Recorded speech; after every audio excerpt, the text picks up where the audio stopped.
Alors on en arrive à l'euro, justement. Et moi, j'ai eu plusieurs personnes qui m'ont reçu là, quand j'étais France Inter, avec Patrick Cohen.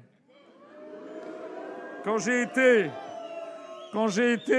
Mais pas seulement lui, quand j'ai été ici ou là, je crois que c'était sur LCI, LCP, on m'a dit, mais si on quitte l'euro, vous savez très bien que si on quitte l'euro, ça va être l'apocalypse. Vous savez très bien que ça va être un effondrement. Non, je ne sais pas très bien. Le pire a été atteint sur TF1. La dernière fois que je suis passé sur TF1 à 20h, pendant 20 minutes, c'était d'ailleurs aussi la première fois que je passais aussi longtemps. Vous savez que l'on m'a mis dans les gencives, on m'a envoyé un prétendu banquier vivant à Londres, Monsieur David Blanc, qui a eu droit à m'interpeller devant 4,8 millions de téléspectateurs pour me dire « Vous savez très bien que ce serait l'apocalypse ».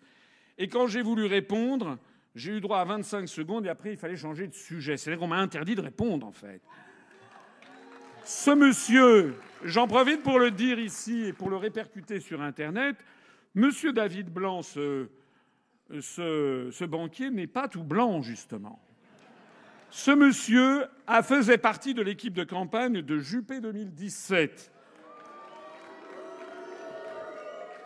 Ce monsieur Juppé qui a été renvoyé à ses chères études, d'ailleurs, par les électeurs de la primaire des Républicains, monsieur Juppé qui a quand même un casier judiciaire noir comme du charbon, donc il ferait mieux de raser les murs. Eh bien, j'ai découvert donc que ce banquier qui a été propulsé pour me contredire et auquel je n'ai pas eu le temps matériel d'apporter toutes les réponses nécessaires, ce qui est un scandale démocratique, puisque une fois que j'avais 20 minutes, on a consacré 45 secondes ou 1 minute pour me dire que ce que je disais finalement était démenti par un prétendu banquier. Ce banquier est un responsable politique d'un parti adverse. Mais mieux encore, j'ai découvert que ce monsieur David Blanc est le représentant pour le Royaume-Uni d'une banque qui s'appelle la LGT. Cette banque est une banque possession de la famille princière du Liechtenstein. C'est la banque du Liechtenstein, donc de la famille qui règne sur le Liechtenstein. Et si vous allez taper, par exemple, Lowry, L-O-W-R-Y, et LGT Liechtenstein Bank en 2009, tapez ça sur Google, vous verrez que cette banque a été mêlée à plusieurs reprises à des scandales d'organisation d'évasion et de fraude fiscale au Liechtenstein. Voilà la personne que l'on m'a envoyée et qui s'est prétendu être un expert. Alors moi, je vais vous dire, je n'ai pas eu l'occasion d'expliquer ce que je voulais vous dire, de ce que j'aurais pu dire, mais je voudrais vous, puisque vous avez la gentillesse de venir ici, et puis vous êtes ici pour avoir de l'information, de la vraie bonne information, eh bien moi je vais vous dire que c'est l'euro actuellement qui nous entraîne vers l'apocalypse. Et je vous présente ici un graphique que je suis le seul candidat à la présidentielle à vous présenter, et également d'ailleurs le seul à vous commenter et à comprendre. Vous savez, parce que les autres, quand on leur explique quelque chose, ils ne comprennent pas. Quand ils comprennent, ils n'agissent pas. Ce graphique, je ne vais pas passer trop de temps parce que ça nécessiterait longtemps et j'ai quand même un temps limité pour vous parler. C'est l'évolution du solde de la balance des paiements courants entre les pays de la zone euro depuis 2001 jusqu'à maintenant. On constate quoi? On constate en fait que de 2001 jusqu'à peu près 2006, il y avait à peu près un équilibre entre les pays de la zone euro. Et depuis 2006, vous constatez qu'il y a une divergence qui se produit avec quelques pays, au tout premier rang desquels la courbe marron qui part vers le haut, c'est l'Allemagne, qui engrange depuis 2006 des excédents de plus en plus énormes d'argent venu des pays du sud de l'Europe. Ça a atteint un sommet de 750 milliards d'euros au pire moment de la crise grecque. Tous les efforts du Fonds monétaire international, de la Banque centrale européenne, de la Commission européenne, ce qu'on appelle la Troïka, a réussi. Vous voyez, la courbe est redescendue. Elle est redescendue jusqu'à, si on peut dire, à 500 ou 480 milliards d'euros. Et c'est reparti à la hausse. Le dernier chiffre a été publié par la Bundesbank il y a quelques jours. Ça augmente à peu près de 15 milliards d'euros par mois. 829 milliards d'euros qui sont venus des pays du Sud. Alors qu'au même moment, vous voyez que d'autres pays, l'Italie et l'Espagne notamment, s'enfoncent. Ils ont chacun un déficit de 350 milliards d'euros dans ce solde que l'on appelle Target 2. Alors pourquoi c'est si important? C'est si important parce que vous découvrez ici ce qui va arriver, l'explosion inéluctable de l'euro. Point barre. Pourquoi ceci? En 3 mots. Lorsqu'on a créé l'euro, enfin pas on, c'est pas vous ni moi, hein. Lorsque l'euro a été créé, la France avait voulu faire une monnaie unique, avec une banque centrale européenne unique, et où les États auraient été entièrement solidaires de la monnaie. Les Allemands ont dit Nein. Or, quand on traite des questions économiques et monétaires en Europe, c'est la puissance dominante est l'Allemagne. Et donc l'Allemagne, c'était ça ou rien. Donc les Allemands ont dit non. Et les Allemands ont imposé un système qu'en fait, je pense que les 10 autres candidats à la présidentielle ne connaissent pas. Et que 98% des commentateurs à la radio ne connaissent pas non plus. Ce qui est dingue d'ailleurs, c'est que une des affaires les plus graves de notre avenir à court moyen terme est traitée par des gens qui n'y connaissent rien et qui prétendent avoir vos suffrages. Qu'est-ce qui a été décidé par les Allemands? Que chaque État conserverait sa banque centrale nationale. Il y a toujours une Banque de France en France, une Bundesbank en Allemagne, une Banque de Grèce en Grèce, etc. Deuxièmement, que chaque État conserverait donc sa monnaie nationale. Nous avons toujours une monnaie nationale. Parce qu'une monnaie nationale, c'est une créance sur une banque centrale. C'est-à-dire que lorsque vous avez 1 000 euros, vous, monsieur, au premier rang, je crois qu'on m'a dit que vous aviez 200 000 euros sur votre compte courant. Ah, c'est vous, pardon. D'accord.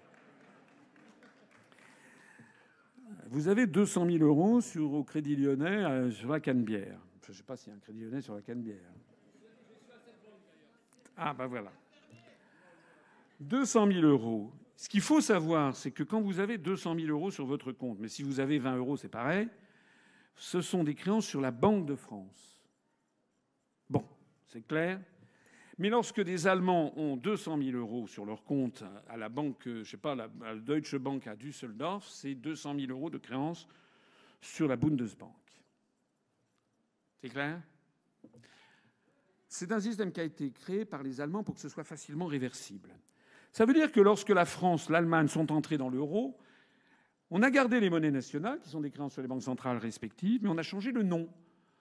Tout le monde a pris le même nom, euro. Et on a décidé qu'on ferait circuler les mêmes billets, mais les billets ne sont qu'une toute petite partie, enfin une partie de la masse monétaire qui circule, qui, elle, c'est surtout une masse fiduciaire sous forme électronique, donc qui n'est pas tangible sous forme de billets. On a donc décidé de changer le nom et d'entrer avec un taux de change, et que ensuite ce taux de change serait fixé pour toujours et à tout jamais au taux de 1 pour 1.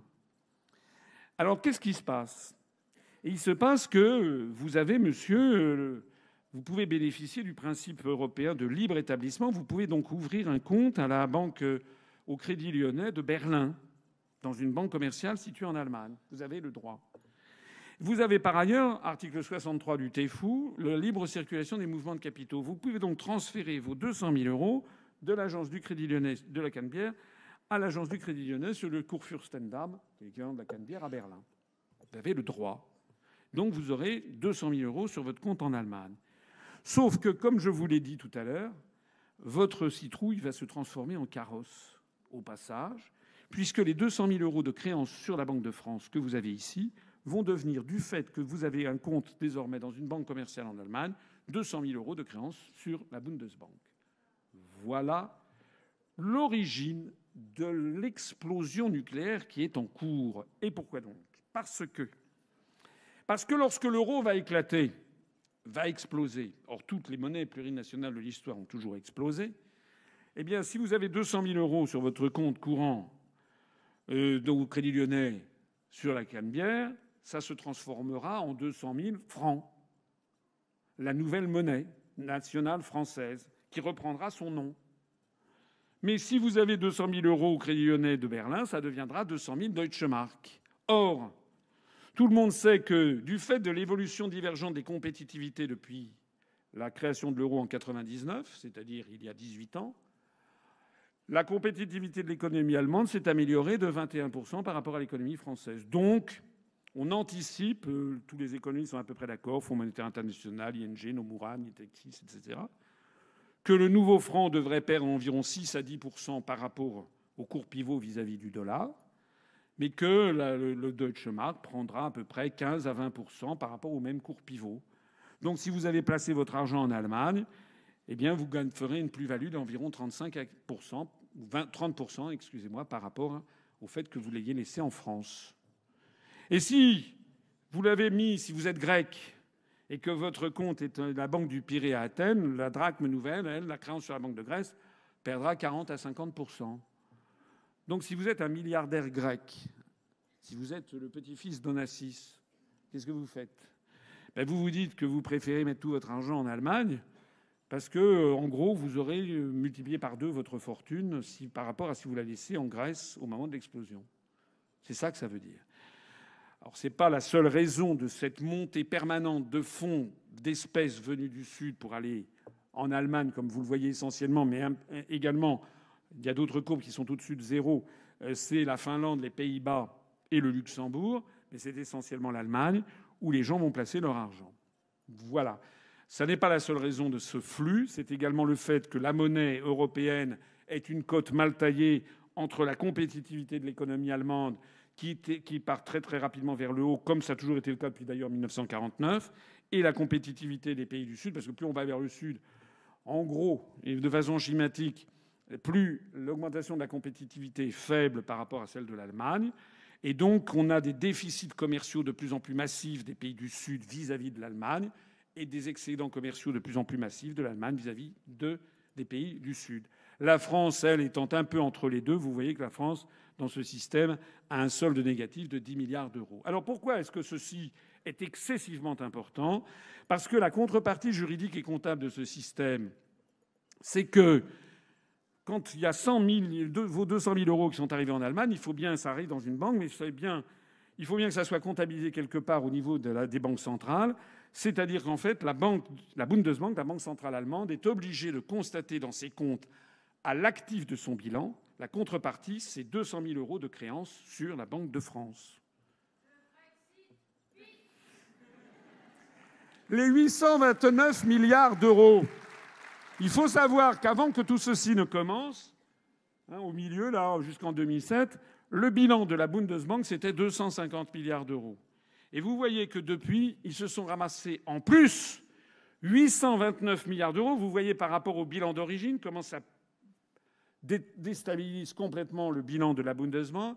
829 milliards d'euros qui proviennent à hauteur de 700 milliards de la Banque d'Espagne ou de la Banque d'Italie. Ce sont des créances non négociables, non recouvrables et sur des banques quasiment pourries. Je ne parle même pas des 80 milliards qu'ils ont sur la Banque de Grèce. C'est-à-dire que les Allemands craignent que tout l'édifice leur retombe dessus. Le patron des patrons allemands a évoqué avec frayeur l'hypothèse d'une perte sèche de 1 000 milliards d'euros en définitive pour l'Allemagne. Or, l'Allemagne, depuis 1923, a mis sa légitimité historique, j'allais même dire une formule un petit peu audacieuse, sa libido politique et historique dans l'idée d'avoir une monnaie solide. Pour eux, c'est le seul motif de fierté qui leur est encore autorisé aux Allemands depuis les atrocités de la Seconde Guerre mondiale, c'est d'avoir une monnaie solide. Et d'un seul coup, le système de l'euro est en train de rendre leur monnaie extrêmement vulnérable avec une dégradation constante de la qualité du bilan de la Bundesbank. Alors les choses sont tellement graves, que pour la première fois, en janvier de cette année, le président de la BCE a dit quelque chose qu'aucun de ses prédécesseurs jamais n'avait dit.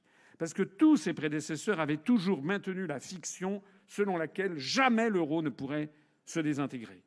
Quand on posait la question à monsieur Trichet, par exemple, c'était non, c'était impossible, jamais l'euro. Mais à monsieur Draghi récemment et au prédécesseur de monsieur Trichet, le néerlandais dont j'ai oublié le nom, eh bien, tout ça, c'était impossible. Pour la première fois, en janvier de cette année, parce qu'on craint un effondrement de plusieurs banques italiennes qui sont au bord de l'effondrement, qui sont au bord de la faillite, à monter des Pays Basques, par exemple, 2 eurodéputés italiens ont demandé à Draghi, et si l'Italie sort de l'euro, qu'est-ce qu'elle doit faire? Qu'est-ce qui se passe?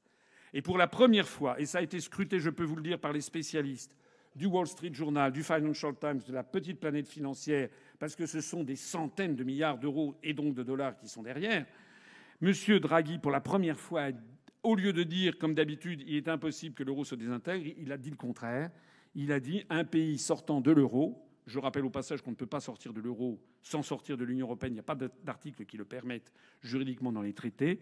M. Draghi a dit un pays qui doit sortir de l'euro doit solder ses comptes à la BCE. Cette petite formule qui n'a l'air de rien pour des gens, pour vous, pour des gens qui ne sont pas au courant des choses. On dit bon, bah oui, très bien, ça veut dire quoi? Ça veut dire quoi? Ça veut dire que vous voyez ici le chiffre. Ça veut dire que si l'Italie, par exemple, parce qu'une ou deux banques commencent à s'effondrer et que l'Italie dit il faut absolument arrêter l'euro et qu'il le fait en quelques jours, normalement l'Italie devrait rembourser à la BCE 350 milliards d'euros, le solde dans Target 2, plus le volume de billets en euros thésaurisés par les Italiens. Il se trouve qu'il y en a beaucoup. On l'estime à quelque chose comme 150 milliards. 500 milliards d'euros que l'Italie devrait rembourser à la BCE.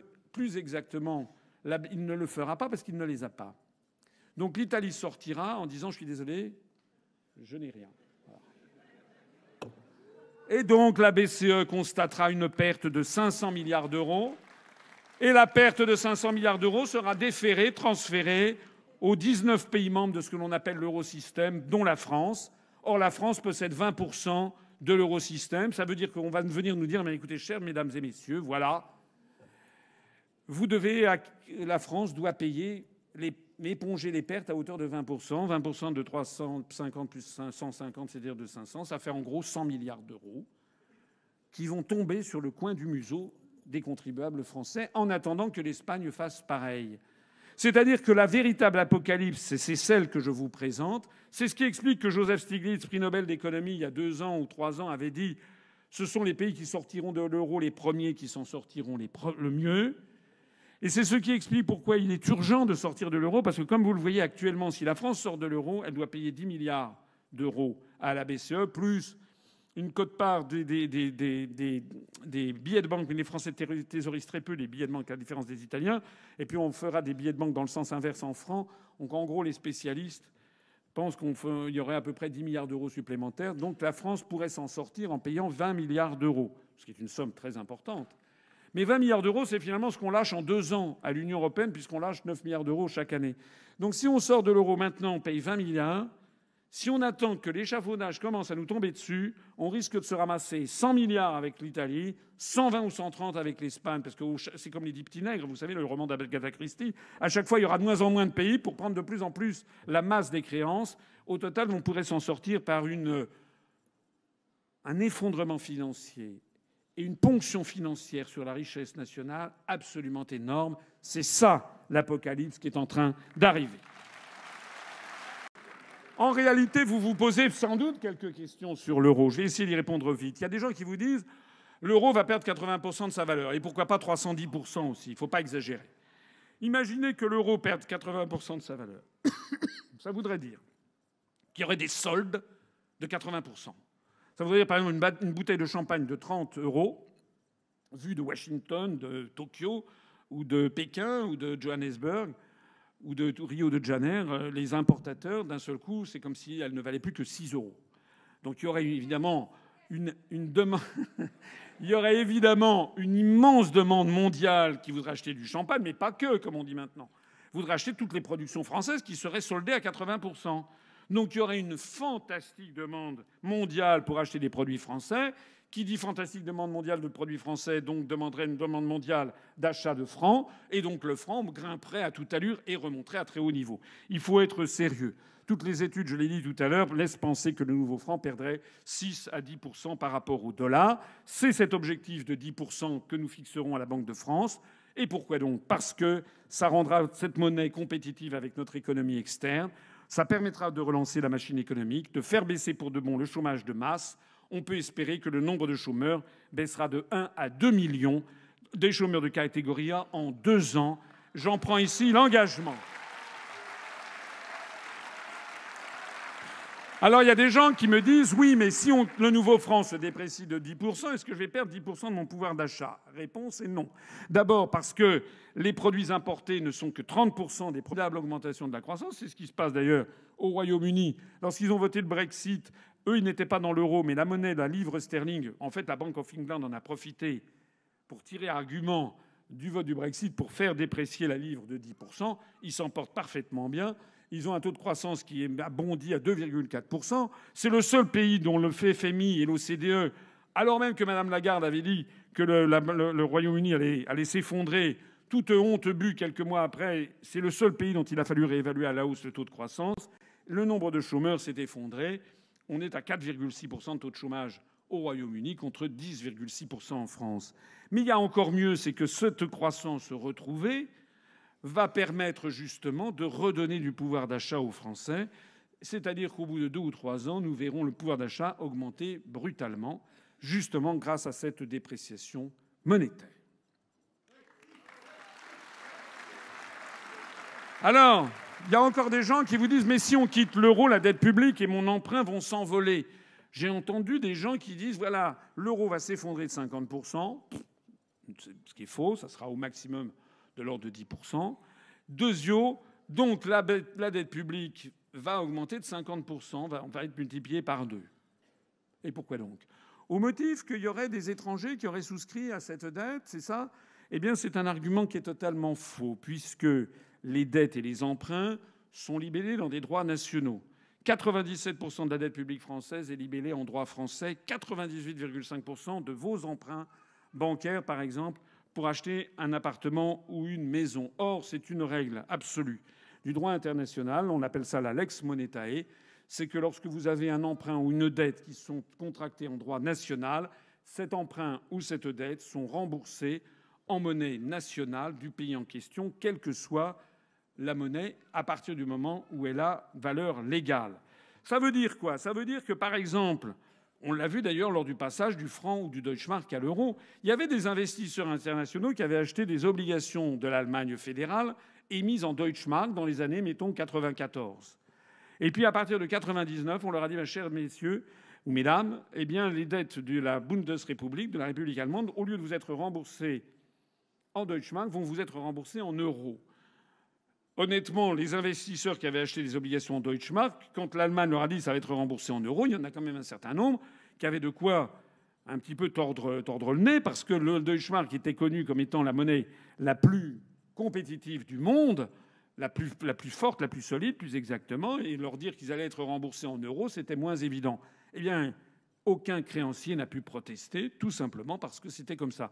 D'ailleurs, je vous signale au passage que si vous avez des emprunts parce que vous vous êtes acheté une maison ou un appartement, alors c'est pas vrai de tous, ça dépend des banques, mais moi j'en ai un. Et quand je regarde mon emprunt, je regarde une petite note en bas de page, il est précisé que l'emprunt sera remboursé en euros ou dans la monnaie nationale en vigueur en France au moment du remboursement. Ça veut dire au total qu'il n'y a absolument aucun risque de voir s'accroître la dette publique et les emprunts bancaires. C'est faux. On fera 1 euro égale 1 franc quand on passera au franc. Ça ne sera pas l'ancien franc qu'on avait quitté, ça sera un nouveau franc. Ensuite, ce nouveau franc se dépréciera peut-être par rapport à cet euro rémanent, dont je signale d'ailleurs qu'à partir du moment où la France n'en fera plus partie, ça ne sera déjà plus la même monnaie. Ça sera un euro restant, résiduel, sans la France. N'ayez donc absolument aucune inquiétude. Ce que l'on vous raconte en l'espèce est totalement faux. Aucun accroissement de la dette publique et des emprunts bancaires ne sont à redouter à cette occasion.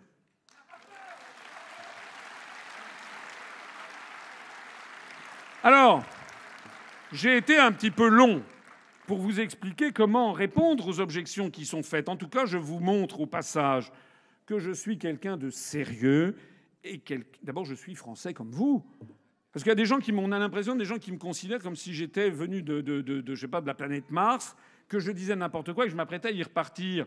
Mais je suis français, je suis marié, j'ai des enfants, j'ai un petit peu de biens, j'ai mis de l'argent dans des comment dirais-je, des assurances-vie. Je suis le premier à ne pas avoir envie que mon petit patrimoine que j'ai constitué après plusieurs décennies de travail de haut fonctionnaire, que ce truc-là soit détruit. Enfin, je suis comme tout le monde. Je ne suis pas un abruti. Ce que je vois, moi, c'est le graphique que je vous ai montré tout à l'heure. Et ce que je vois, moi, c'est que notre pays est en train de s'effondrer dans le désastre. Donc, faites-moi confiance. Je vous dis, vous pouvez d'ailleurs noter, encore une fois, que les réunions publiques que je fais, elles n'ont rien à voir avec celles des autres. Parce que les autres, encore une fois, ce n'est que du marketing. En fait, ce sont des irresponsables au sens étymologique du terme, c'est-à-dire quelqu'un qui n'a pas de réponse. Moi, j'ai des réponses aux questions. C'est ce que je viens de faire avec vous. Je réponds aux questions que se pose le public. Alors que les autres, ils répondent quoi? Quand on leur dit « Mais comment allez-vous lutter contre les délocalisations ?» alors qu'il y a l'article 63 qui les organise, qui organise la libre circulation des mouvements de capitaux, ils vous répondent quoi? Ils vous répondent « Mais pensez printemps, les enfants !